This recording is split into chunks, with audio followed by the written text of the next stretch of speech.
Bes. Pods, Bes. anak, akit ka muna. Nakuha niyo yung CCTV, pati yung sworn affidavit ni Aling Merlin? Wala siya sa ospital. Ha?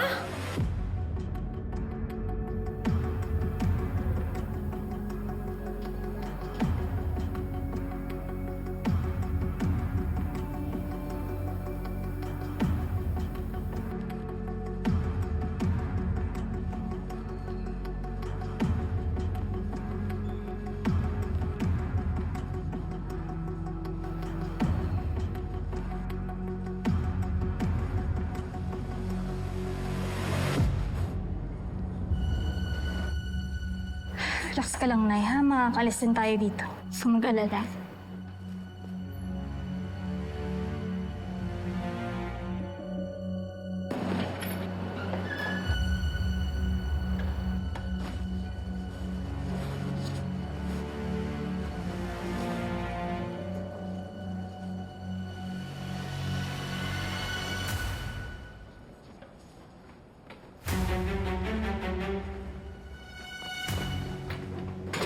Bakit siya mawawala?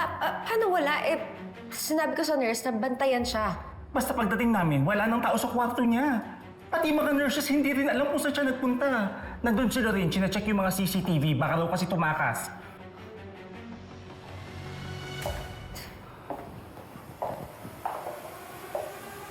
Bakit siya aalis?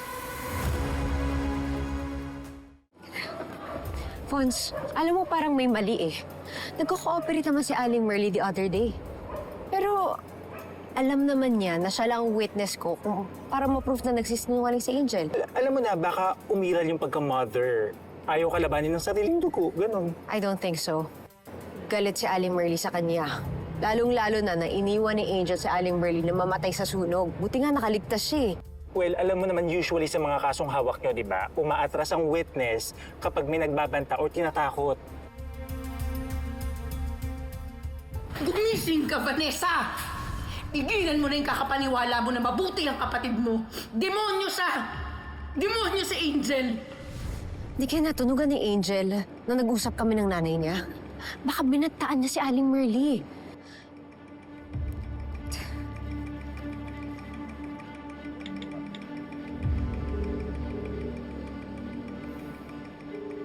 Hello, Lorraine. Kamusta yung CCTV? Eto na nga, Bes. Ang huling sighting kay Aling Merly ay sa hallway. May kasama siyang parang pasyente. Tapos pagsakay nila ng elevator, bumaba sila. But hindi namin alam kung saang floor sila pumunta. Nakita ba sa video yung mukha ng pasyente? Actually, now that you've mentioned it, hindi kita yung mukha niya eh. Nakatakip ng buhok.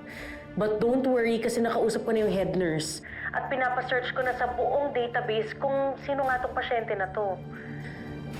Lorraine, pacheck naman pati yung mga lower floors ha. Kailangan makita natin si Aling Merly. Malapit na kami ni Fons, ha?